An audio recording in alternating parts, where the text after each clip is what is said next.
Está no ar mais um programa Nos Bastidores da Política, com Tenente Melo, aqui na Rádio Futura FM 106,9. Um espaço para você fazer sua pergunta, tirar suas dúvidas ou dar a sua opinião sobre política. Nos Bastidores da Política, com Tenente Melo.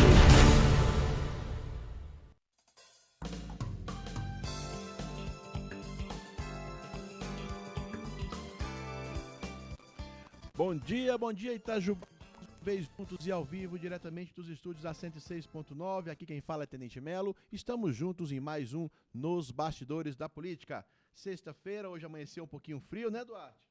Duarte tá aqui na mesa dos botões, o friozinho tá chegando aí, de volta, para nos fazer lembrar os bons tempos de julho. O calor chegou, agora a primavera chegou, trouxe de volta um pouquinho do frio para nós. 24 de setembro hoje, aniversário do presidente da Câmara. Nosso vereador Robson Vaz, amigo, esteve aqui com a gente 2 semanas atrás. Um grande abraço para o Robson, aniversário dele hoje. Então, tudo de bom, muita saúde, muitas felicidades para o Robson, nosso presidente da Câmara de Vereadores de Itajubá. Hoje o nosso programa recebe um convidado muito especial, daqui a pouquinho você vai falar com ele. Nosso ouvinte pode ouvir o nosso entrevistado de hoje, pode mandar suas perguntas, suas dúvidas também para ele, através do Facebook da Futura FM, Rádio Futura FM. Também o Facebook do Tenente Melo, você pode mandar dúvidas e perguntas. Afinal, o nosso programa é transmitido pelo Facebook da Futura e retransmitido aqui na rádio hoje às 23 horas. É isso mesmo, Duarte? Às 23 horas é isso o programa mesmo. Repete, né? 23 horas está no ar de novo. Então o nosso convidado vai poder assistir a entrevista dele hoje às 23 horas, a retransmissão aqui do nosso programa. Então você fica convidado, caro ouvinte, a participar, mandar sua dúvida, sua pergunta.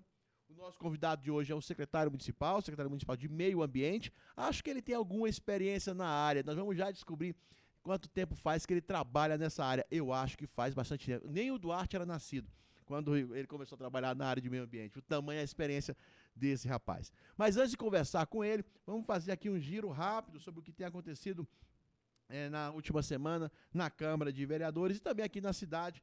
Nós tivemos uma visita muito especial e aqui eu abro esse espaço para falar realmente de coração. Na última quarta-feira, antes de ontem, nós recebemos aqui em Itajubá a visita do deputado estadual Coronel Henrique, grande amigo, grande parceiro. A gente faz um trabalho aí já de longa data e o Coronel Henrique sempre tem recebido, né, no seu gabinete de porta aberta e de maneira muito transparente as demandas que a gente encaminha para ele através do nosso mandato aqui na Câmara de Vereadores. O Coronel Henrique então esteve em Itajubá mais uma vez, na última quarta-feira com a sua equipe, e na oportunidade ele visitou algumas escolas estaduais que receberam emendas parlamentares de sua autoria, e essas emendas são muito úteis e muito importantes, porque são esses recursos que as escolas usam para fazer obras, para comprar itens que são importantes para a qualidade do ensino e das aulas nas nossas escolas estaduais.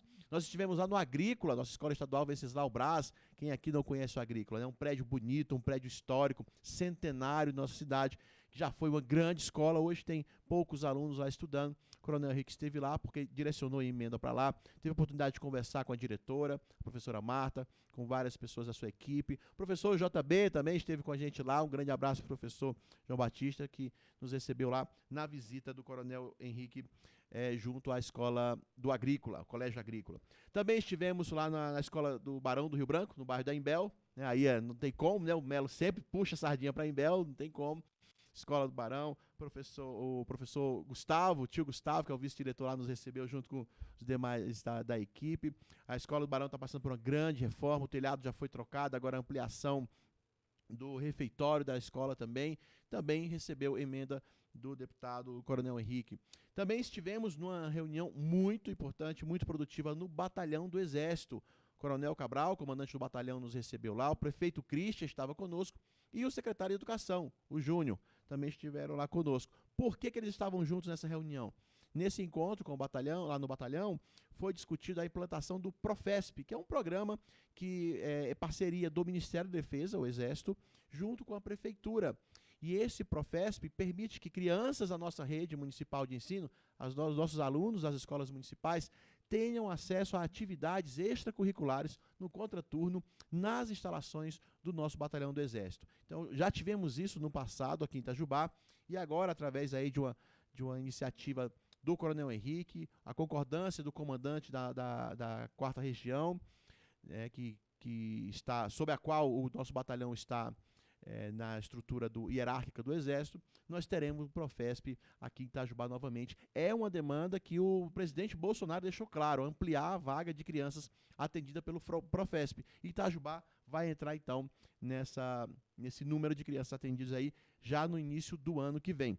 Também nessa reunião foi discutida a implantação da Escola Cívico-Militar, que é uma bandeira que o Coronel Henrique defende e que está no plano de governo do prefeito Christian. Foi um pedido nosso e o Christian sempre abraçou isso, né, muito claramente, a ideia e o apoio para implantar uma Escola Cívico-Militar em Itajubá. Será na Escola Municipal, no CAIC, lá no bairro do Novo Horizonte. Vai ser implantada já no ano que vem a Escola Militar. E também estivemos lá no comando da Polícia Militar. O comandante, o tenente-coronel André Luiz, nos recebeu e o coronel Henrique entregou em mãos lá um drone que vai ser usado para auxiliar as ações da polícia. Nossa, Melo, um drone assim que a gente compra desses aí para fazer filmagem? Não, gente, não é um drone normal, não é um drone desse que a gente usa para brincar, não. São drones realmente utilizados em ações táticas, que auxiliam polícias as mais modernas do país e do mundo, né, em ações táticas, facilitando que a polícia tenha visão estratégica aérea da área de atuação dela. O próprio comandante, o coronel André Luiz, deu vários testemunhos de como a utilização de drones auxilia no trabalho da polícia. Então a gente fica feliz de ver aí o nosso dinheiro, o dinheiro do nosso cidadão, dos nossos impostos, retornando para a nossa cidade para ações de importância que fazem diferença realmente no nosso dia a dia. Aqui, sem esquecer de falar, o Coronel Henrique também destinou emenda para a saúde de Itajubá. Logo no início da pandemia, lá no iniciozinho de 2020, o primeiro respirador comprado foi com recurso vindo da emenda do Coronel Henrique. E agora, mais recentemente, a Prefeitura já está com esse recurso em caixa, dinheiro para comprar uma ambulância, daquelas completas, tipo van, né, que vai ser usada aí pela nossa Secretaria Municipal de Saúde. Então a gente fica feliz em registrar isso, eu faço isso de coração mesmo, porque a gente vê o empenho de um parlamentar que foi eleito para nos representar e que faz isso de maneira tão carinhosa e tão transparente com a nossa cidade. Lembrando que o Coronel Henrique é o único oficial do Exército que ocupa uma cadeira na Assembleia Legislativa de Minas Gerais. Um grande abraço para o Coronel Henrique, toda a sua equipe, e o nosso agradecimento aqui por sempre colocar Itajubá como prioridade do seu mandato. Tá? Um abraço para a Amanda, que está mandando aqui um bom dia para nós, acompanhando o programa. A Larissa também está acompanhando o nosso programa aqui. Quem mais aqui está? Ô, Amanda, valeu. Ótimo programa aqui, né? Valeu mesmo. Duarte, está travando aqui, eu não estou conseguindo visualizar as mensagens que estão chegando. Estou dando uma de Nilda hoje. Ô, Nilda que apanha do Facebook de vez em quando, eu estou dando uma de Nilda aqui hoje. Beijão para Nilda Bittencourt, nossa colega de trabalho. Bom, amanhã, sábado à noite, 19 horas, você vai poder assistir isso através de uma live, caso queira, será a cerimônia, né, de entrega do título de cidadão itajubense. Uma vez a cada 4 anos, a Câmara de Vereadores cada vereador escolhe uma pessoa, uma personalidade não nascida em Itajubá para receber o título de cidadão itajubense. Então, essa cerimônia ocorre amanhã, será no Teatro Municipal, e será transmitida ao vivo também, para caso você queira acompanhar. A partir das 19 horas, uma cerimônia muito bonita, acho que vale a pena cada um de nós acompanhar. Se você não tiver nenhum compromisso para sábado à noite ainda, então fica aí o convite para nos acompanhar a cerimônia. Tá? São pessoas realmente que fizeram diferença ou fazem a diferença na cidade, realizam algum trabalho de importância para a nossa comunidade e que, por isso, no nosso ponto de vista, merecem ser chamadas de itajubense. Nem todos tiveram o prazer, né, de nascer em Itajubá. Você é itajubense de nascença, ou Duarte? Não, sou natural de São Paulo. Natural de São Paulo? De Santo Amaro. Santo Amaro. E aí veio para Itajubá com quantos anos? Vim para cá com 7 anos. 7 anos? Ah, então você é itajubense. Aí saí para ir para o seminário em 82, voltei em 95. Então aí já tá aqui, aí desde então ficou direto aqui. Aí já. Eu também não tive o prazer e a honra de nascer em Itajubá, tenho muito orgulho da minha terra natal também, Sobral, lá no interior do Ceará, mas graças ao Exército eu tive o prazer de conhecer Itajubá. E aí então, desde então finquei a bandeira aqui e falei, é aqui que eu vou ficar, é aqui que eu vou viver. Me apaixonei pelas montanhas bonitas a enfeitar Minas Gerais, como já diria o nosso hino. E o nosso convidado de hoje? Nosso convidado de hoje, secretário municipal de Meio Ambiente, o Ricardo, meu colega, ex-colega de trabalho, trabalhamos há 8 anos juntos, quando eu era secretário também, e ele já vem aí desde o primeiro mandato, o prefeito Rodrigo. É um grande prazer receber o Ricardo hoje aqui. A gente fez o convite, aí ele ajustou a agenda dele para estar conosco, porque a agenda lá com eles não é fácil, é uma agenda muito corrida, e vocês, ouvintes, vão entender o porquê, falar um pouquinho do trabalho que eles executam nessa secretaria. A secretaria normalmente trabalha em silêncio, né, mas se não fosse o trabalho delas, muita coisa não aconteceria na nossa cidade. Ricardo, bem-vindo ao nosso programa. Muito obrigado por aceitar o nosso convite. Você sabe que o carinho e o respeito nós temos por você. Um bom dia, Melo. Um bom dia a todos os ouvintes da Rádio Futura. Para mim também é um enorme prazer, Melo. Nós estivemos trabalhando junto durante 8 anos, tivemos uma proximidade muito grande. Depois, agora, eu tenho acompanhado seu trabalho na Câmara Municipal. A gente lá em casa, nós temos dito que você tem feito a diferença, né? Como cidadão, como agente público, agora como vereador. E eu quero te parabenizar por tudo que você tem feito e o coração enorme que você tem, né? Quando a gente aproxima das pessoas, a gente vê também o interior da pessoa, né? Então a gente pode ver que você tem um coração enorme, que pessoa do bem, que só quer fazer o bem sem olhar a quem. Graças a Deus, né, Ricardo? A gente tem isso muito claro para nós. E eu sempre digo, quem me ensinou isso, a culpa disso é da mamãe e do papai. Com certeza. É lá que a gente aprende a ser pessoas do bem. Ricardo Ferreira. Ricardo, desde quando você está trabalhando nessa área de meio ambiente, cara? Começou ano passado, não? Ô Melo, agora em março, dia 12 de março, fez 37 anos, meu amigo. 37 anos. Duarte, nós não era nascido não, cara. O Duarte tá com 22 anos, eu tô com 19, ué. 32 anos, Ricardo. Então você tem alguma experiência nessa área? 37. 37 anos. Eu comecei em 1984, né, ainda bem garoto, né? E já enfrentei aí várias dificuldades, vários obstáculos. Na região do Vale de Jequitinhonha, depois na região norte de Minas, região metropolitana de Belo Horizonte, depois vim cair no Sul Maravilha, que é o desejo de qualquer servidor público, é aqui o Sul Maravilha, né?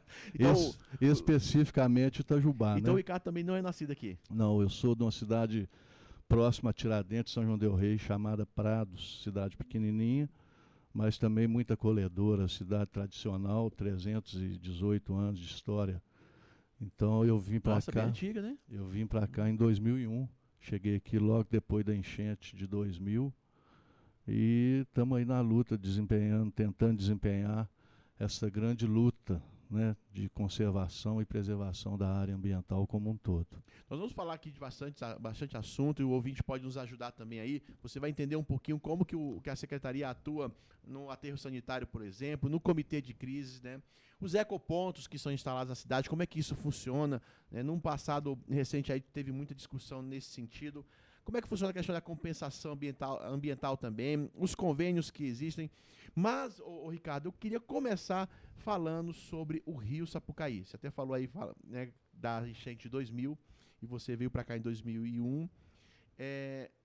Ricardo, a limpeza do Rio Sapucaí, a drenagem que deve ser feita, a despoluição, tem que ser um trabalho contínuo. E a gente viu que algo começou a ser feito no ano passado, você me corrija se eu estiver errado, se foi 2019 ou foi 2020, mas a gente viu algo acontecer. O que está sendo feito ali e qual é a importância disso para nós?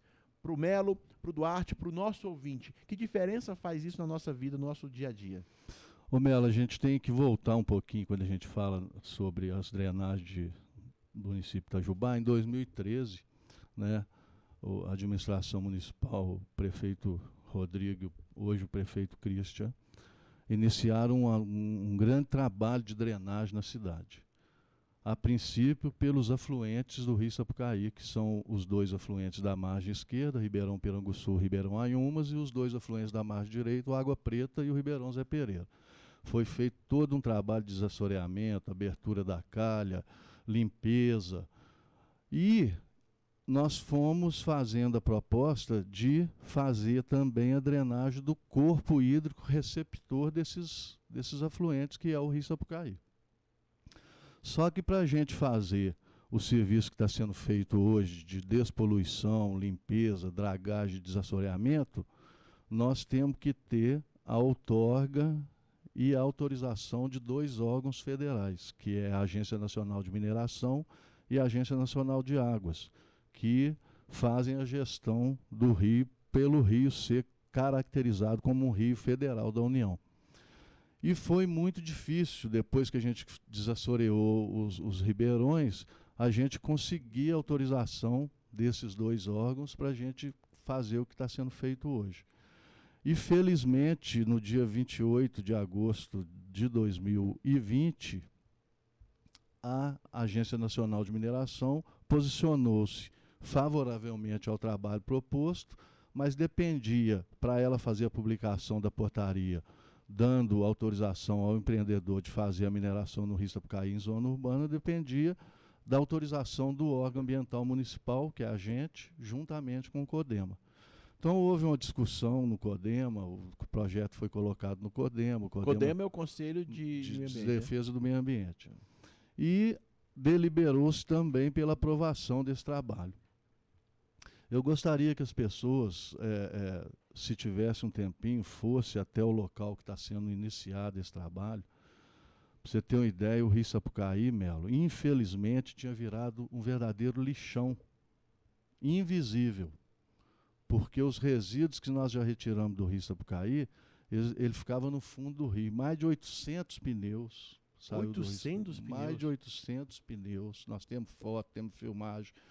Nós tiramos geladeira, fogão, troncos enormes de árvores, galhos enormes de árvores, colchões, motocicleta. Que isso? Entendeu? Então, o Rio Sapucaí, ele tinha virado um verdadeiro lixão. Com isso, a capacidade de drenagem dele era completamente reduzida. Então, a gente acredita que com esse trabalho que está sendo feito, que ainda vai por vários anos, né, a validade das licenças são longas, a gente acredita que além desses resíduos todos que existiam no Rio Sapucaí e que estão sendo retirados e destinados adequadamente aos locais corretos, vai ser feito a dragagem e o desassoreamento do rio para baixar a calha do rio. Porque aqui na região urbana de Itajubá estão todos os sedimentos que desceram da Serra da Mantiqueira e pararam aqui na planície. E em 200 anos de história da cidade nunca foi feito esse tipo de trabalho. A gente fazia uma limpeza anual, geralmente na Semana do Meio Ambiente, mas era uma limpeza que a gente achava significativa. Já chegamos a tirar 20, 25 toneladas de resíduo da parte superficial do rio. Deus, 25 toneladas de resíduo? Junto com o batalhão do Exército, a gente sempre teve esse trabalho, Defesa Civil, Secretaria de Agricultura e tudo. Então, a gente achava que era um trabalho, né, enorme. Quando a gente foi mexer no fundo do rio, a gente não imaginava nunca, porque o resíduo pesado está no fundo do rio. E nós já temos, por natureza, o brasileiro já tem isso na cabeça, que a água leva tudo. Então vamos jogar no rio, que ninguém vê, a água leva tudo. E a gente tem uma expectativa enorme de que esse trabalho vai fazer com que as traumáticas enchentes em Itajubá sejam minimizadas. Não posso dizer que não vai ter mais enchente, porque a nossa situação geográfica dentro da área de preservação permanente é enorme, mas minimizada vai. E agora nós estamos num trabalho muito firme, que é o trabalho de monitoramento, controle e fiscalização de tudo isso que está sendo feito. Então, no dia que eu fui apresentar o parecer lá ao CODEMA, que nós fomos questionados com relação à ocorrência de erosão, essa coisa, eu ainda coloquei isso bem claro, que é difícil você ter uma extração mineral em corpo hídrico no Brasil inteiro sem haver alguma ocorrência de erosão. Agora, nós estamos atentos. Essa semana o secretário de governo, Israel, junto comigo, nós fomos até a área, ele tem uma preocupação enorme, o prefeito Christian tem uma preocupação enorme com relação ao passivo ambiental que já se iniciou-se. É natural isso. Então, eu já fiz contato com o empreendedor, com o consultor do empreendedor, para a gente sentar e já dar início também ao trabalho de mitigação ambiental com relação a essa extração. Agora, se a população tivesse um tempo e fosse ver tudo que foi retirado, o rio como que está ficando, hoje nós estamos enxergando o fundo do rio mesmo. É também pela seca que nós estamos enfrentando, mas antes a gente não enxergava. Então a ideia é a gente fazer o rebaixamento sem provocar erosão, sem provocar desbarrancamento, fazendo com que a capacidade de drenagem do Rio Sapucaí para receber as águas dos seus afluentes e da cidade como um todo seja aumentada significativamente. E a gente acredita que com isso nós vamos minimizar o impacto, não é só de Itajubá, não. Nós vamos minimizar o impacto de Piranguinho, nós vamos minimizar o impacto de Santa Rita, de Pouso Alegre e assim sucessivamente.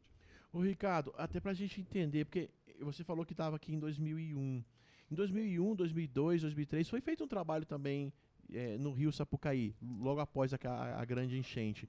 Qual que é a diferença do trabalho daquela época para esse? Porque você falou que esse que a gente está fazendo hoje nunca foi feito na história dos 200 anos de Itajubá. O que foi feito naquela época, que também foi útil, que também foi importante, e qual que é a diferença daquela época para o trabalho que está sendo feito agora? Naquela época, Melo, eu até participei também ativamente disso, porque foi exatamente no ano em que o Instituto Estadual de Florestas assumiu a competência de fazer a gestão das áreas de preservação permanente no estado de Minas Gerais. Antes a gestão era feita pelo órgão federal, que é o IBAMA.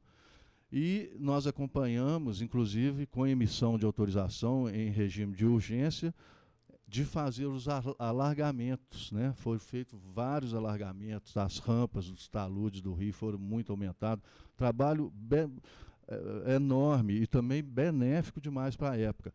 Essa recomposição que hoje a gente vê, aquelas árvores na frente da FEP, foi todas plantadas nessa época. Por isso que eu falo que árvore a gente tem que ter muita paciência. Hoje a gente passa lá, estão quase todas floridas, já formando basicamente uma cortina verde dos dois lados. Então, esse foi o trabalho mais de alargamento e de limpeza. Agora nós estamos fazendo o desassoreamento e a dragagem. É o que foi feito no Rio Tietê, em São Paulo. É o que foi feito no Rio Pinheiros, em São Paulo. Na década de 90, o Rio Tâmisa, em Londres, era um dos rios mais poluídos da Europa. Eles iniciaram um trabalho desse. Hoje o Rio Tâmisa é um rio completamente turístico, que agrega renda turística em função do uso que o pessoal faz nesse sentido, que é aonde a gente quer chegar. Eu falei sempre com o prefeito Rodrigo, falo isso com o prefeito Cristo quando a gente discute sobre isso, a gente voltar a ter balneabilidade no Rio Sapucaí. O que é isso? Balneabilidade é a gente poder subir e descer com barcos a motores, sem interrupção por galhos, por tronco, por guarda-roupa, por colchão e etc. Isso aí me faz lembrar muito, Mel, você me desculpa que fugiu um pouco do assunto, do saudoso Sebastião Rieira. Opa! Que toda vez que a gente vinha aqui, conversava com ele, falava desse projeto, a gente via o olho dele brilhar. Porque ele me contava, Ricardo, daqui ó, a gente ia pescar ali no mercado, dourados enormes, traíras, tilápias, tambaqui. Hoje a gente não vê isso mais. Então a gente melhorando a capacidade de drenagem dessa água que a gente recebe a montante e melhorando o escoamento dessa água, automaticamente nós vamos estar melhorando a ictiofauna do rio, que é a fauna dos peixes. Sim. Os peixes, na época da desova, na época da subida, de 1º de novembro a 28 de fevereiro de cada ano, ele vai ter mais fluxo de água livre, oxigenada, para ele subir e fazer as desovas nas lagoas marginais. Então, com isso, a gente acredita que, além da gente poder explorar o Rio Sapucaí como um ponto turístico da cidade, como na maioria das cidades desenvolvidas desse mundo, a gente vai poder melhorar a qualidade, a quantidade dessa água e a melhoria da ictiofauna. Ô Ricardo, eu quero aproveitar muito a tua presença aqui, a nossa audiência. Ô Duarte, hoje eu soube que na Mali eles acompanham o nosso programa, sabia? Então um abraço para todos os amigos que trabalham na Mali, que nesse momento estão lá trabalhando e acompanhando o nosso programa. Que tive essa feliz notícia hoje. Na Imbel também o pessoal sempre fala que acompanha. E eu quero aproveitar, Ricardo, toda a nossa audiência nesse momento para que a gente tenha consciência e noção do que você está falando. Você falou que lá em 2001 foram tiradas 20 e tantas toneladas. E agora já tem noção de quanto já foi tirado? E olha que o trabalho começou no final do ano passado. Ele iniciou basicamente em dezembro, né? O forte veio agora a partir do dia 2 de janeiro. Então né? a gente está com 7 meses, nem isso ainda, de trabalho. Além de 800 pneus, que você falou que é um número que choca. Geladeira, motocicleta. Que é isso? De onde veio isso, Ricardo? Ô Melo, isso aí a gente tem batido muito na tecla, né? com a comunidade inteira, feito campanhas e campanhas e campanhas de conscientização e educação ambiental, principalmente com as crianças nas escolas, exatamente por isso. De onde veio isso? Quem jogou uma bicicleta no rio? Quem jogou uma motocicleta no rio? Quem jogou um colchão? Quem jogou um pneu? Virou um depósito. Então, 800. as pessoas precisam se conscientizarem que nós somos dependentes do rio. Nós é que dependemos do rio. O rio está pedindo socorro. E nós tomamos essa iniciativa de fazer esse trabalho com muito afinco, Melo.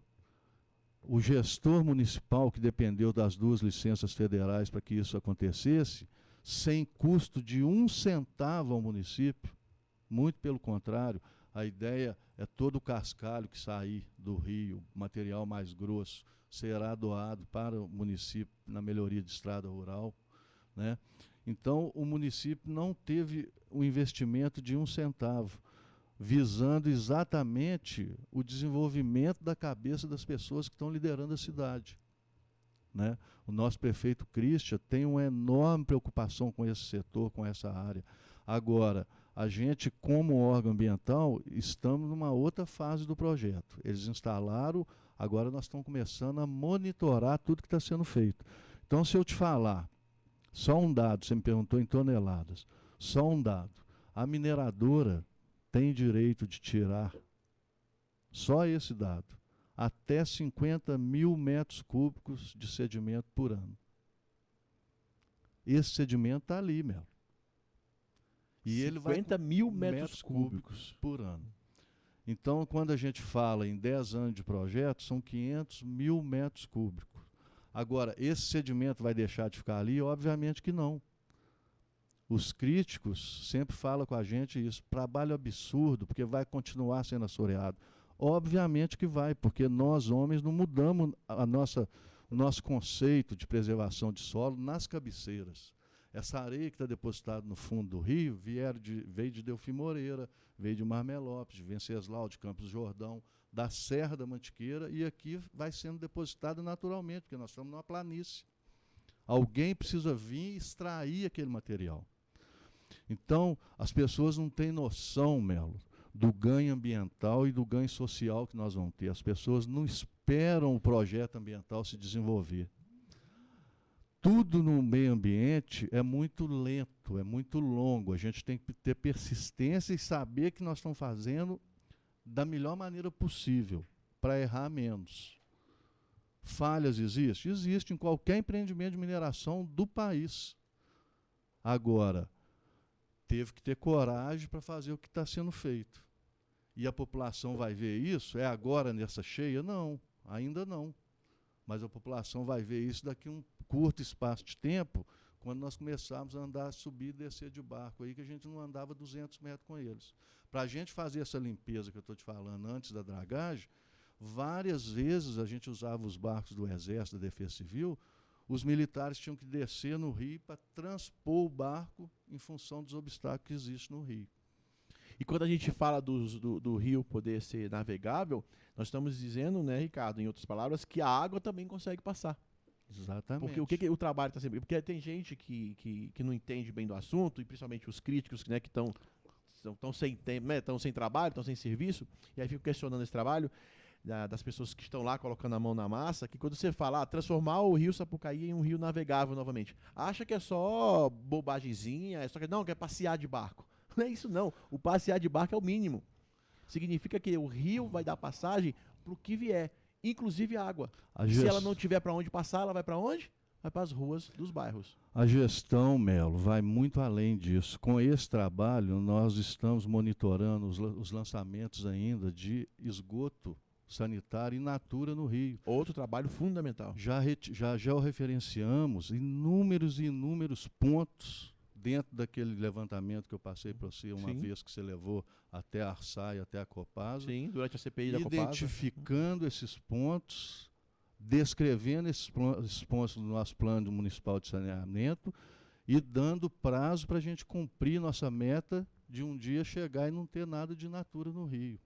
Consequentemente, Melo, nós estamos fazendo um trabalho com as mineradoras de revitalização das margens do rio.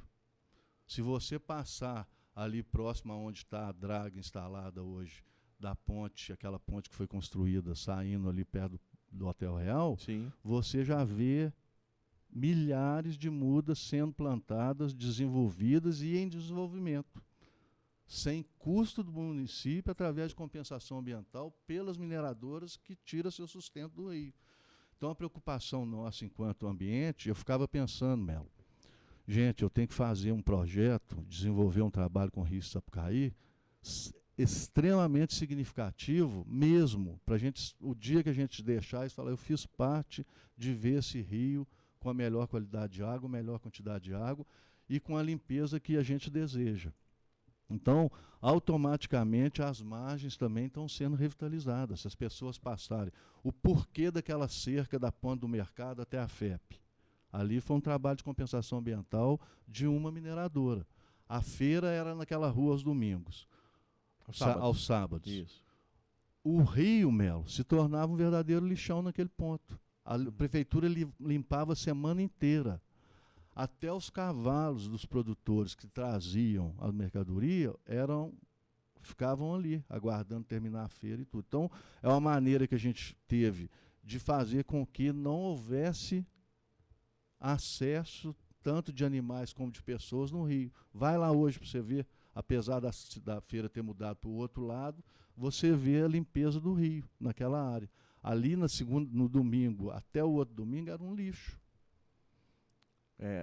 Ricardo, essas coisas a gente não tem noção, né? A pessoa, no seu dia a dia, na sua atividade, talvez o nosso ouvinte nem veja o rio todo dia, a gente não tem consciência do que está acontecendo. Só quando vem uma pessoa técnica, como você. E, gente, eu conheço o Ricardo há muito tempo, então essa tranquilidade que ele passa na voz é sinal da segurança que ele tem do que fala.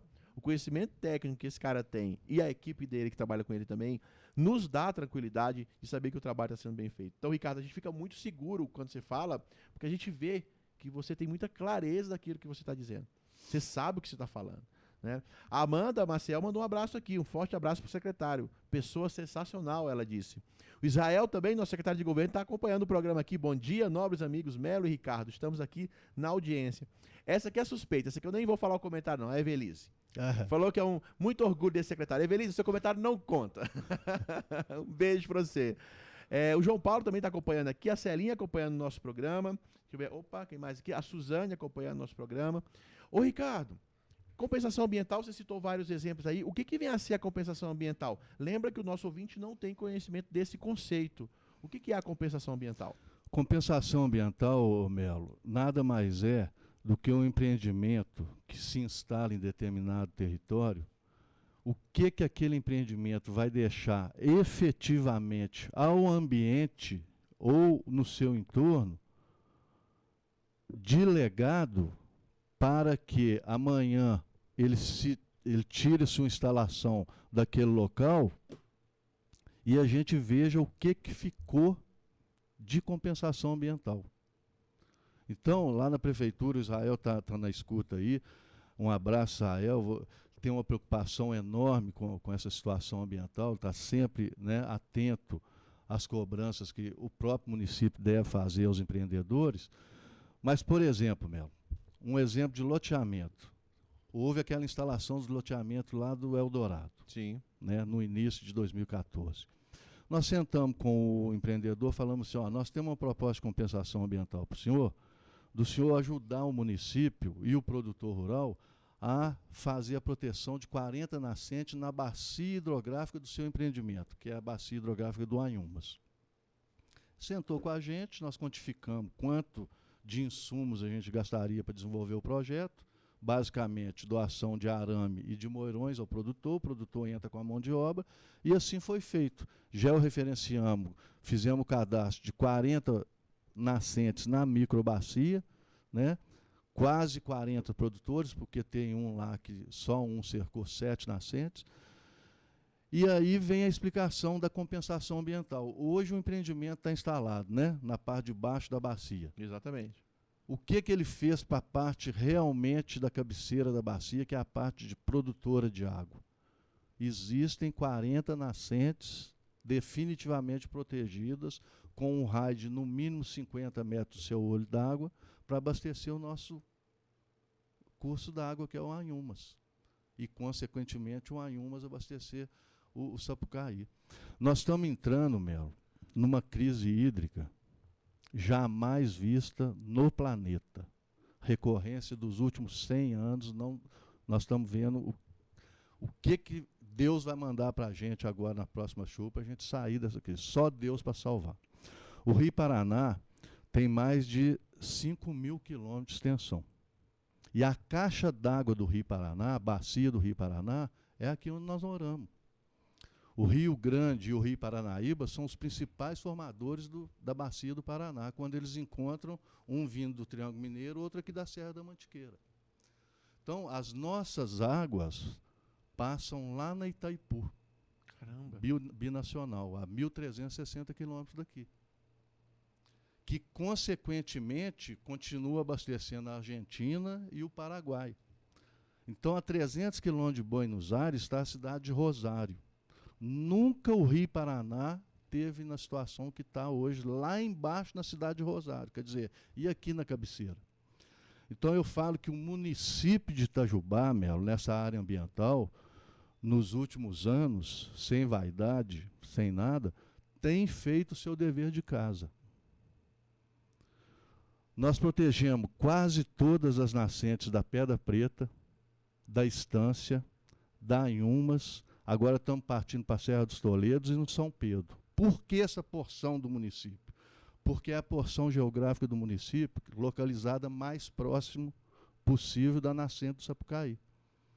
Quando a gente pensa na bacia hidrográfica do Rio Paraná, nós temos que pensar na ligação dos fragmentos florestais daqui da cabeceira até lá no Paraná. Hoje o objetivo dos órgãos ambientais de Itaipu Nacional investir imensamente recursos na restauração e reconstituição de mata ciliar é exatamente isso. Por causa do município de Itajubá ter 294 km² de área, nós não podemos nos limitar a preservar o nosso município. A poluição de Delfim vem para cá. A poluição de Marmelópolis vem para cá. A nossa vai para Piranguinho. A nossa vai para Santa Rita. Então, o rio é só um limite divisor de município, área geográfica. Nós temos que ter a visão englobada, 360 graus, no mínimo onde nossos olhos enxergar. E visualizar, imaginar o que está após os nossos olhos, sem a gente enxergar. Eu falo que a equipe lá da CEMEA, apesar de ser a menor equipe da prefeitura, é uma equipe completamente dedicada. O Wagner na diretoria de fiscalização, a Larissa na diretoria de análise e interpretação de projeto, junto com as meninas, todas elas, Adriano, Maitê, a Camila, a Ana Clara, a Lúcia, o Paulo, o Rafael, todos eles são imbuídos. Nós temos uma união ali que, quando acontece alguma coisa que interfere com uma das equipes, todos nós estamos juntos, em função desse trabalho. As meninas, a Larissa, a Ana Clara, põe a botina no pé e vai lá para o alto da Serra da Pedra Preta, lá no alto, dividindo com a aberta, onde não chega carro, para fazer esse tipo de trabalho. Tudo georreferenciado. Então eu falo assim, aí está a compensação ambiental. O que nós, pessoas, enquanto gestores ambientais municipais, dentro da nossa atribuição e competência, temos feito para deixar isso aí para quem chegar? Nós vamos chegar num ponto, Melo, rápido agora, que nem nascente em Itajubá para proteger vai ter mais. De tanto que nós fizemos esse trabalho incisivo, principalmente no começo. Por quê? Hoje a gente já disponibiliza, hoje nós não temos, mas a intenção nossa a partir de 2022 é disponibilizar de novo o insumo necessário para a proteção da nascente. Nós não temos tanta procura. Porque a maioria já está protegida. A maioria já está protegida. Como eu falei, né, Ricardo, no começo do programa, um trabalho silencioso, técnico, silencioso, que muitas vezes o nosso ouvinte nem tem conhecimento do que está sendo feito, mas é graças a esse trabalho, a botina no pé da sua equipe, essa insistência incansável de proteger e salvar nossas águas, é que nosso rio está respirando cada vez melhor, né? Ô Ricardo, eu quero aproveitar esse momento, você falou aí da estiagem que nós estamos vivendo, nunca antes vista, né? Nós temos uma mensagem aqui da Nádia, eu acho que essa mensagem é mais para o Israel, que está acompanhando o programa, do que para o Ricardo. se é possível aproveitar esse momento de estiagem para fazer a limpeza no rio, na marginal José Teófilo, já que o rio está com nível tão baixo. Né? É exatamente esse trabalho que você está falando, né? Exatamente. Aí na marginal do José Teófilo, a ideia é pegar o trabalho de instalação do empreendimento na parte baixa do rio, exatamente porque a partir do momento que você for dragando, o rio automaticamente vai se afundando para a gente chegar lá. Nós vamos chegar lá ainda. É difícil a gente falar o tempo, porque tem muito sedimento no fundo do rio, muito. Dentro da pesquisa que foi feita pela Agência Nacional de Mineração, foi feito 33 pontos de pesquisa. Nem os geólogos que vieram fazer a análise acreditavam que fosse ter tanta mineral assim disponível. Então é a Amanda, né? É Nilda. Eu falei Nilda, Nádia, mas é Nilda. Dona Nilda. Nós vamos chegar aí. A ideia é a gente ir até na Ponte do Batalhão. São 5,42 quilômetros, 5.420 metros de dragagem e desassoreamento no rio. Inclusive, ela falou que ontem ela presenciou um crime ambiental lá e ela teve dificuldade para fazer a denúncia. Diante de um crime ambiental, Ricardo, qual que é a orientação para o nosso ouvinte, o cidadão comum, fazer a denúncia? Ou liga no Fala Cidadão, que é o acesso mais rápido que a pessoa tem, ou no 99889-3957, que é o nosso telefone de recebimento de denúncia. Da secretaria. Fica na secretaria, exatamente. 99889-3957. Agora, nós precisamos da população, Melo. Eu falo que meio ambiente a gente não chega em lugar nenhum sozinho. Nós temos que dar as mãos à Polícia Ambiental, ao Exército, à Polícia Rodoviária, aos municípios, às inúmeras secretarias que estão envolvidas em atividades afins junto com a gente, às escolas, a população em geral, para a gente obter num futuro próximo uma melhor qualidade de vida. Se a gente não desenvolver um trabalho de mão dada, a gente não chega em lugar nenhum. Mas eu quero aqui, de público, agradecer a população de Itajubá, que tem contribuído significativamente com a gente. Mas precisamos de mais empenho para a gente conseguir melhorar a nossa situação.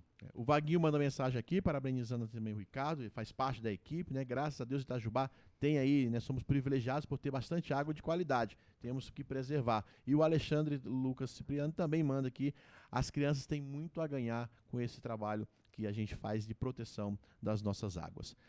Ouvinte, nós vamos fazer um rápido intervalo para ouvir aí o comentário do João Vitor Amaral, falando aí de política nacional. Daqui a pouquinho a gente retorna falando de assuntos que é de interesse de todos nós. E os ecopontos, como é que funcionam, né? E o comitê de crise está em funcionamento? E o nosso horto florestal, Ricardo, em que pé está? O nosso ouvinte vai querer falar sobre isso também daqui a pouquinho, depois do intervalo. Rapidinho, o João Vitor fala e a gente retorna com o secretário de Meio Ambiente de Itajubá, aqui nos estúdios da Futura FM. Olá a todos os ouvintes da Rádio Futura FM, aqui quem fala é o João Vitor Amaral, em mais um comentário semanal aqui nos bastidores da política. No último domingo, a Rede Globo transmitiu, através de uma matéria do seu programa Fantástico, uma reportagem completamente pejorativa acerca da caça e do manejo legal dos javalis no Brasil e também da aquisição de armas de fogo. Segundo a reportagem, a caça no javali no Brasil existiria apenas para justificar e facilitar a compra de armas pesadas pelos cidadãos brasileiros. Durante um determinado evento, ocorria uma palestra onde o palestrante, conhecido como Samurai, o Caçador, transmitia seus conhecimentos a respeito do manejo do javali no Brasil e também da aquisição de armas de fogo. Ele, que é, além de atirador e caçador, e também vereador na cidade de Monte Azul Paulista, discorria sobre o tema, até perceber que um dos ouvintes gravava clandestinamente trechos com o celular desta palestra. Ao perceber isso, ele se dirigiu até o indivíduo e, percebendo que era nada mais nada menos do que um repórter da Rede Globo, disse que não precisava daquilo, pois ele concederia de uma maneira legal e voluntária uma entrevista ao grupo Rede Globo. A entrevista durou aproximadamente 30 minutos, porém foi veiculado através da televisão apenas trechos específicos dessa reportagem. A Rede Globo pegou determinados pontos da fala do caçador, tirou de contexto todos eles, passando assim uma imagem pejorativa e negativa do sujeito e também dos temas a ele relacionados, como a caça e a aquisição legal de armas de fogo no Brasil. Ou seja, mais uma vez, a Rede Globo mostra a sua face mentirosa e manipuladora, que ao invés de informar, desinforma, trazendo completamente um ponto de vista enviesado sobre aquilo que ela quer e que ela discorda. Entretanto, ela não contava que o próprio entrevistado também gravou a reportagem com sua câmera e a postou na íntegra em seu canal do YouTube, sem cortes, sem edição nenhuma, trazendo todo o contexto que a Globo fez questão de retirar apenas para difamar essas classes que enfrentam tanta burocracia no Brasil, enquanto os bandidos e os marginais não possuem nenhum tipo de limitação ou sequer nenhum tipo de crítica pela mesma emissora. Mais uma vez, a grande mídia demonstra que ela não pode continuar sendo um meio principal de transmissão de informação. Afinal de contas, ela não é jamais o meio mais confiável. Graças à internet, nós temos mais uma alternativa de discorrer a respeito de nossos princípios, das verdades e de nossa liberdade. Ou seja, nós temos o dever, além de desmentir a grande mídia, de não dar credibilidade a ela, de jamais, em hipótese alguma, dar audiência para uma emissora que mente tanto e luta contra os direitos e princípios do brasileiro. Eu vou ficando por aqui, um abraço a todos e fiquem com Deus. João Vitor Amaral, obrigado pelo seu comentário e a sua participação no nosso programa, e eu quero reforçar a fala do João Vitor aí. A gente tem que ter muito cuidado com o que a gente ouve, com o que a gente lê, tá? E questionar sempre as informações. Estão tentando colocar na nossa cabeça que esse negócio de esquerda versus direita acabou. Isso não é verdade e eu provo para você, meu ouvinte.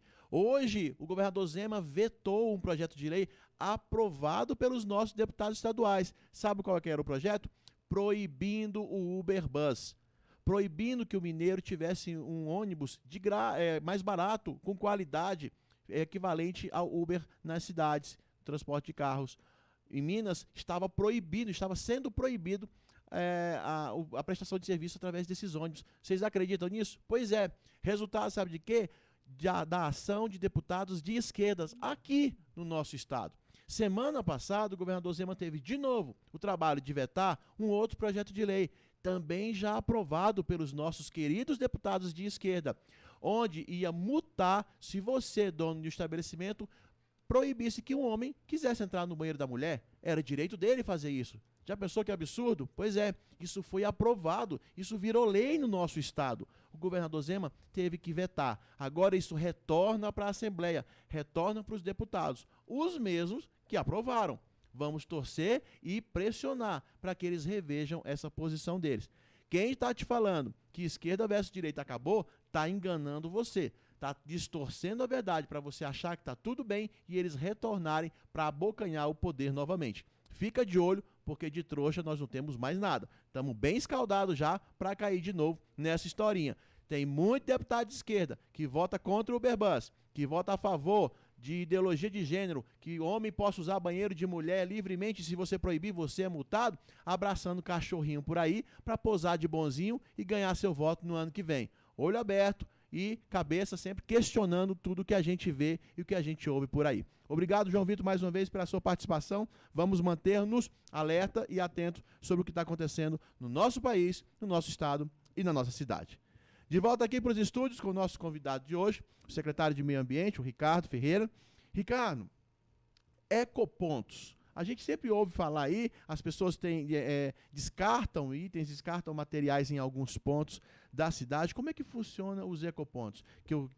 Pelo que a gente sabe, deve ser um descarte responsável de itens que não têm mais utilidade.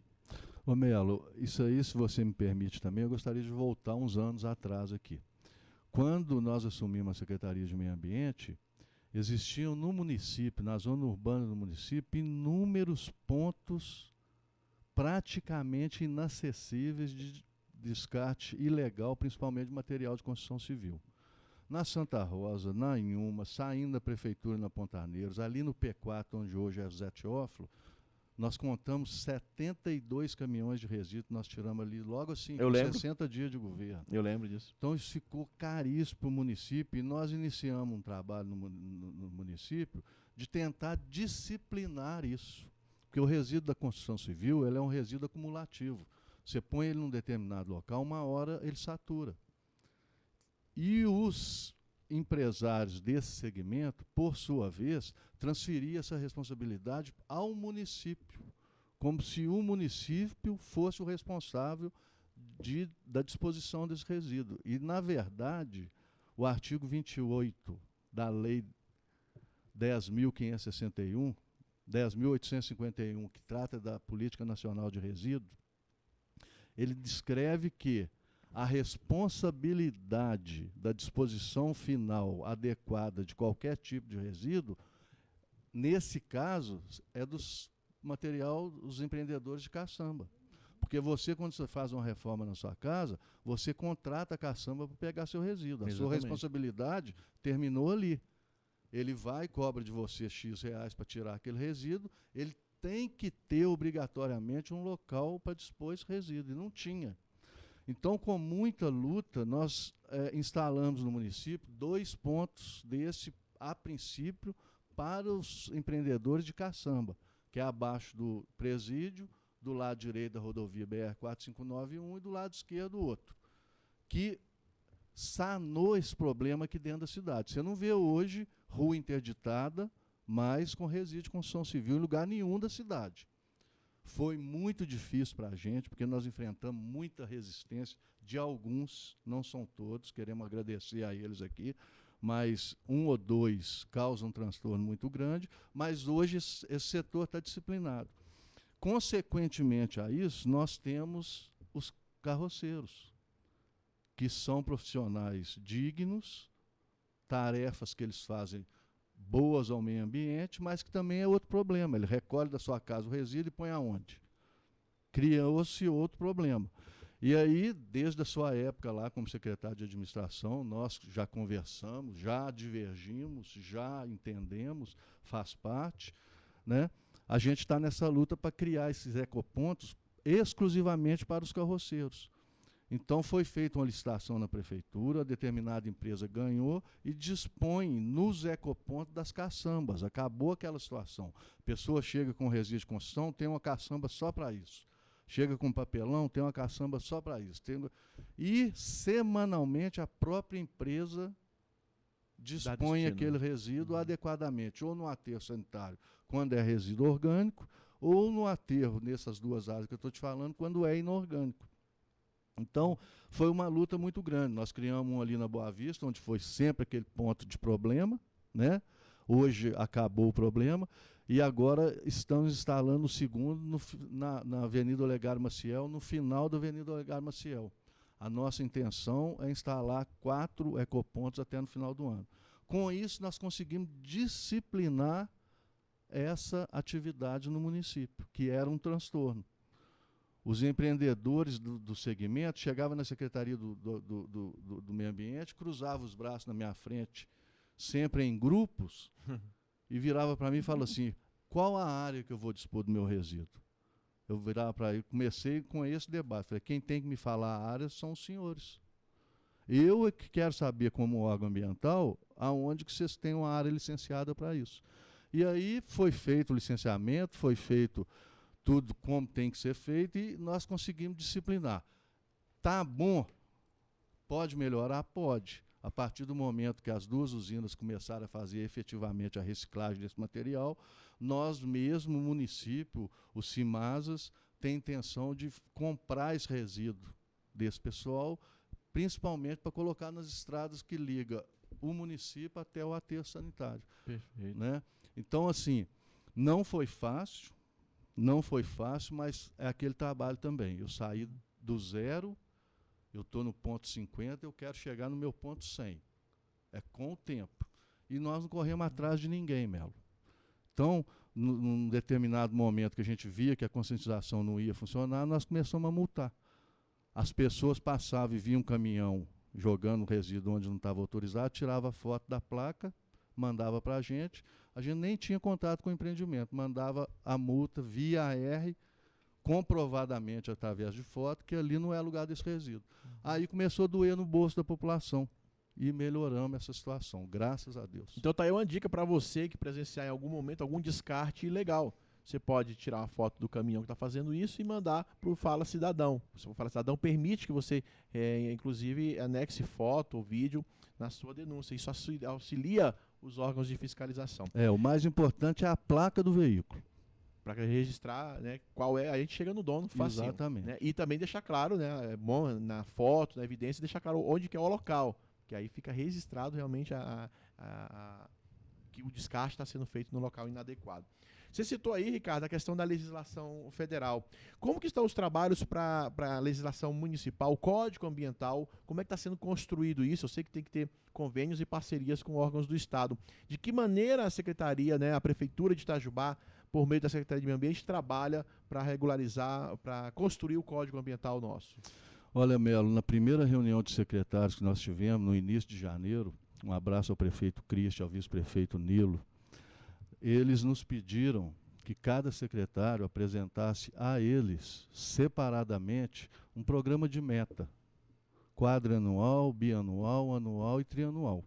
E nós já estamos desenvolvendo esse trabalho desde lá de trás. Eu falo que a gestão ambiental é como um parafuso de pressão. De vez em quando você tem que dar nela um grau para ir ajustando as coisas, porque o ambiente é dinâmico. Sim. As coisas são cíclicas, nada é estático estático. E nem para amanhã. E nem para amanhã. O resultado não sai amanhã.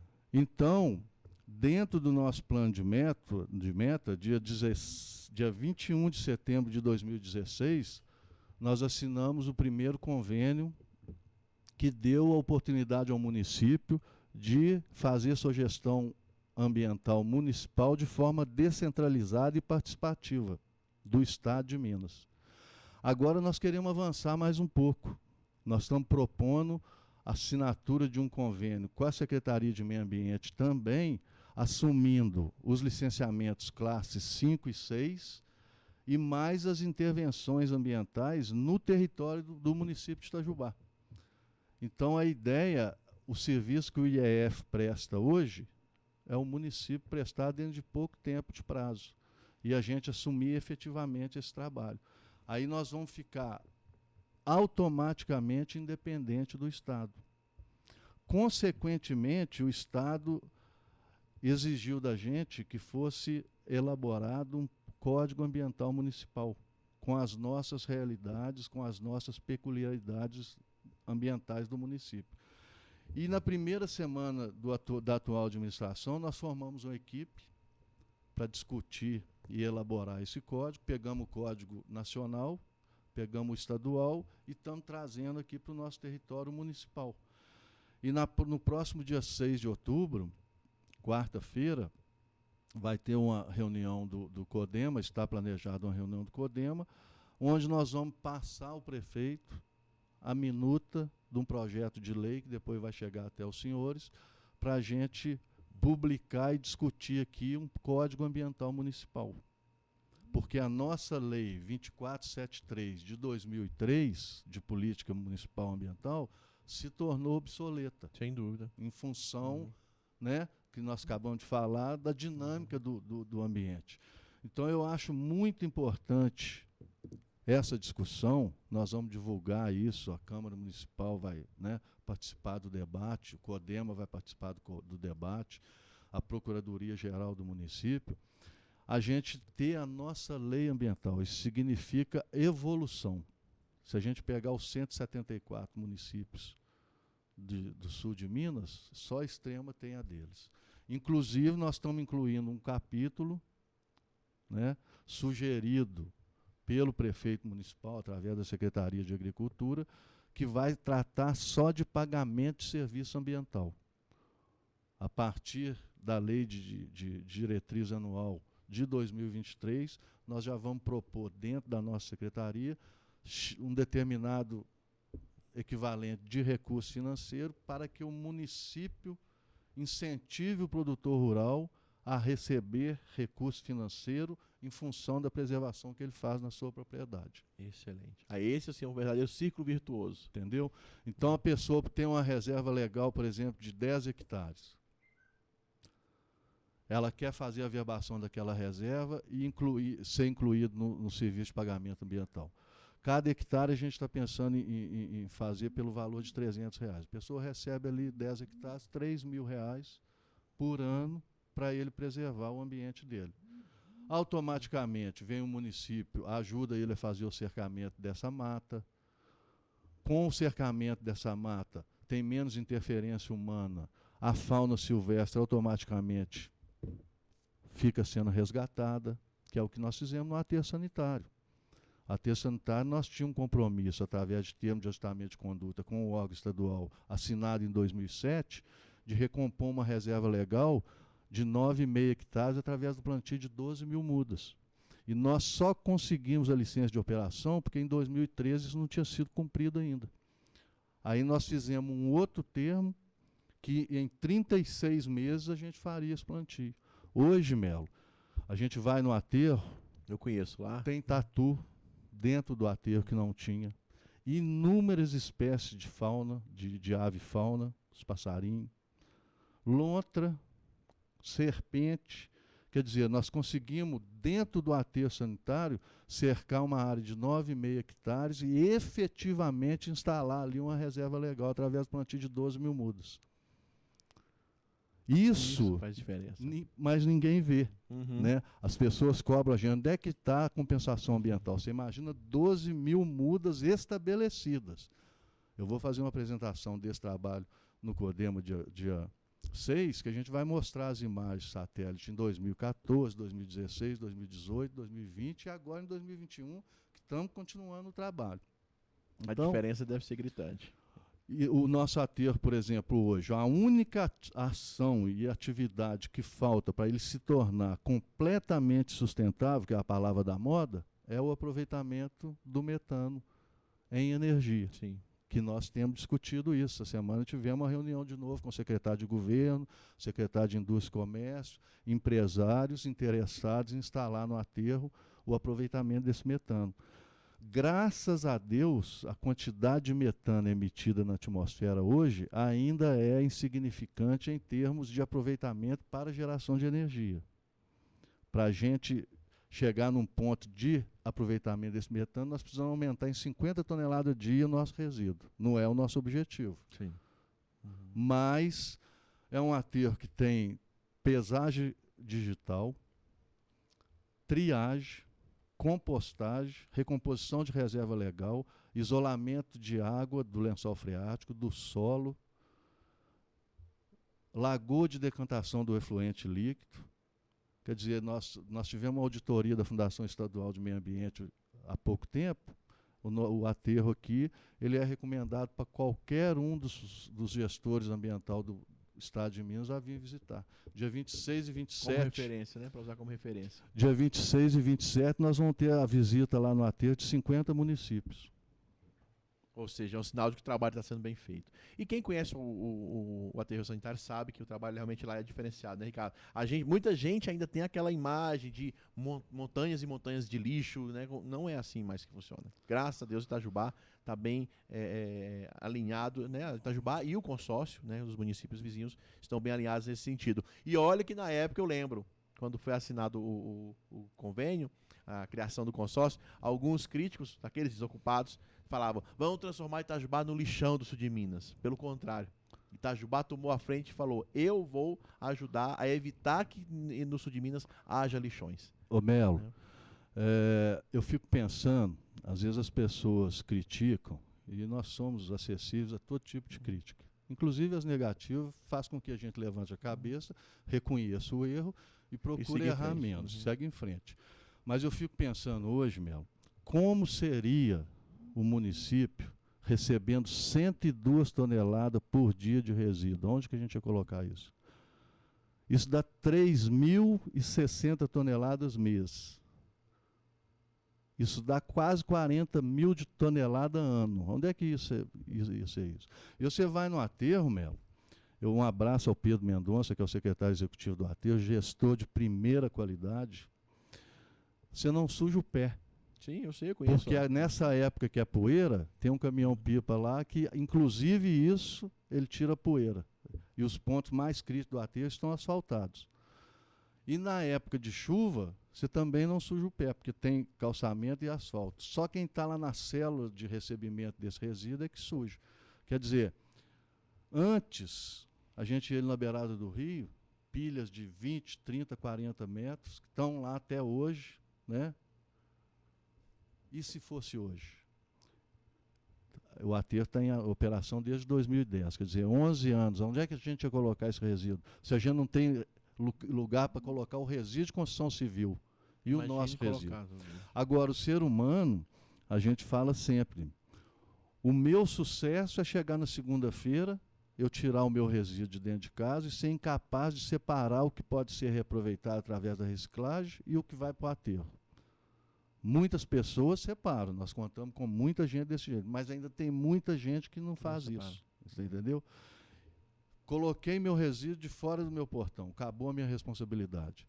Quando chega uma taxa de R$20 ano para ele pagar do resíduo que ele está colocando, ele acha o maior absurdo do mundo. Então nós precisamos ter a consciência que nós temos que fazer parte desse processo de evolução, de conscientização, de educação ambiental, por menor que seja a ação. Papelzinho de chiclete que você põe na boca e joga no chão, que vai parar do bueiro para o córrego, do córrego para o rio, poderia estar nas mais de 900 mil lixeiras que foram instaladas no município. Então eu falo, a força ambiental ela vem através da união de todos os segmentos. Todos. Nós temos lá no CODEMA o pessoal que apoia a gente, maciçamente, das 21 instituições lá, umas 2 ou 3, a gente sempre teve, né, discordância, faz parte, o debate é assim, é democrático, faz parte, mas nós temos pessoas também conscientes, né, as 3 universidades, a CIEI, CDL, OAB, IEF, Polícia Ambiental, Polícia Bombeiro, né? Por quê? Porque a gente conseguiu fazer com que o CODEMA sentisse a confiança em si próprio de ser um órgão que adere, que recebe o empreendedor como uma múltipla ação de desenvolvimento da cidade. Antes os empreendedores não tinham acesso ao CODEMA mesmo. Hoje você vai apresentar um projeto seu lá, você tem meia hora para você expor seus projetos. Seu consultor tem mais meia hora.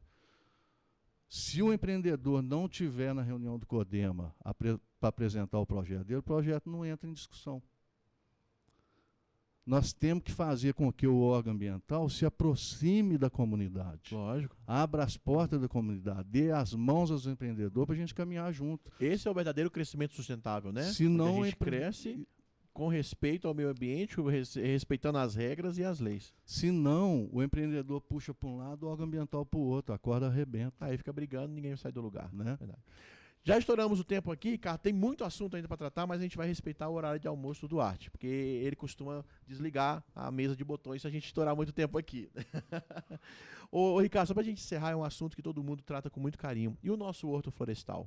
Como é que é o trabalho que vocês realizam lá? Como é que está o horto lá? Faz tempo que eu não vou no horto. Eu tive quarta-feira lá no Agrícola e vi o horto do lado de fora da cerca. Como é que está o nosso horto florestal? Eu falo que o horto florestal é um pulmãozinho que nós temos na cidade, né, de competência da prefeitura de zelar e cuidar. É um local que a gente, antes da pandemia, recebia entre 5 e 6 mil alunos por ano, dentro do programa que nós temos de educação ambiental. O Júnior assumiu agora a Secretaria de Educação do município, eu já me reuni com ele para a gente voltar essas atividades aos poucos em função da pandemia. Uhum. Mas o horto, agora nós temos um zelador no horto, temos guarda que cuida do horto, está lá à disposição da comunidade, aberto, né? E o nosso objetivo com o horto é fazer dali um espaço de discutir ações de educação ambiental. Agora nós estamos tendo uma proposta generosa, né, de um trabalho da Unifei com algumas empresas, de fazer do Horto também um trabalho de educação vinculado às empresas. Está iniciando essa discussão. Maravilha. Então. Mas é uma área de importância ecológica para a gente muito importante, né? Agora, com esses efeitos de queimada, aí, a gente tem tido um cuidado enorme para ver se alguém não coloca fogo lá. E, finalizando aqui, Melo, eu quero agradecer aqui, né, ao prefeito Christian Gonçalves, ao vice-prefeito Nilo, pelo apoio que ele tem dado na Secretaria de Meio Ambiente, não esquecendo jamais, né, de falar do grande ex-prefeito Rodrigo Rieira. Eu falo que o Christian, dentro dos 8 anos em que ele foi vice-prefeito, ele sempre procurou participar ativamente das ações do meio ambiente, sempre presenciou nossas ações, e agora somando aos dois, né, que eu chamo de dupla dinâmica e infernal. Infernal para muita gente, porque eles não param, né? Nunca pararam. E agora é o trio dinâmico e informal, que é o Rodrigo Rieira, o Christian Gonçalves e o Dr. Nilo. Falo que até a foto deles é boa de se ver, né, Mel? Até a foto deles é boa de se ver. Então, são 3 pessoas realmente que não se cansam, né, Ricardo? A gente conhece, trabalhou com eles, trabalha com eles.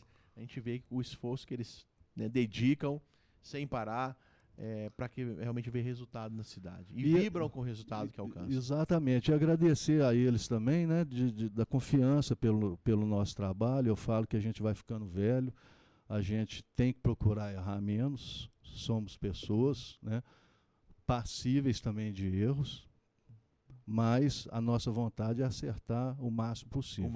E deixar uma Itajubá com uma melhor qualidade de vida para a nossa população. Amém. Assim seja. Principalmente nossas crianças que um dia vão cuidar disso aqui. Ricardo, muito obrigado mais uma vez por ter aceitado o nosso convite. Repete para nós, por favor, só o telefone que o nosso ouvinte pode ligar em caso de denúncia de crime ambiental, por favor. 99889-3957. 99889-3957. 3957. Esse é o telefone. Está no site da Prefeitura também. Telefone, né, da Secretaria, do recebimento de denúncia. Perfeito, então. Mais uma vez, muito obrigado. Leve o nosso abraço a toda a equipe da Secretaria de Meio Ambiente, a toda a equipe da Prefeitura, né, da qual você faz parte, para que possam continuar trabalhando aí em prol da nossa cidade, Ricardo. Hoje a gente estendeu um pouquinho mais o horário do programa, porque afinal era um assunto de muita importância e eu achei necessário nós discutirmos isso com bastante detalhe, porque afinal você, nosso ouvinte, eu aqui, o Duarte também, cada um de nós tem a nossa parcela de responsabilidade em cuidar bem das nossas águas, em cuidar bem dos nossos descartes, do nosso lixo. Fala, Ricardo. Eu só gostaria de agradecer, Melo, a equipe Semeia, que carrega o piano 365 dias por ano. Eu falo que eu tento dar a direção do trilho aonde nós queremos chegar, mas quem carrega o piano é a equipe Semeia, sem mencionar nome, todos eles. O meu muito obrigado por tudo que vocês fazem por mim, pelo ambiente e pela cidade de Itajubá. Semeia, Secretaria Municipal de Meio Ambiente. Obrigado, Ricardo. Isso que é bacana, o líder reconhecer o esforço e o trabalho de sua equipe. Duarte, era isso por hoje? Programa bom, hein? Recebi bastante mensagem aqui, viu, Ricardo? Bastante mensagem parabenizando pelo programa, agradecendo as informações que foram repassadas aqui. Tem muito mais coisas, gente. Mais pra frente a gente chama o Ricardo de novo aqui, consegue uma brechinha na agenda dele e chama ele novamente para conversar conosco aqui no nosso programa. Muito obrigado a você, nosso ouvinte, que nos acompanhou nessa sexta-feira, mais uma vez, eu aqui diretamente dos estúdios da Futura FM, você aí de casa, do carro, do trabalho, pela internet ou pela rádio, acompanhando o nosso programa. Sexta-feira que vem, se Deus quiser, estaremos de volta novamente. O Duarte na mesa dos botões aqui. Eu no microfone e você na audiência acompanhando o nosso programa nos bastidores da política. Deus abençoe a todos, um excelente final de semana, uma boa semana e até a sexta-feira que vem, se Deus quiser.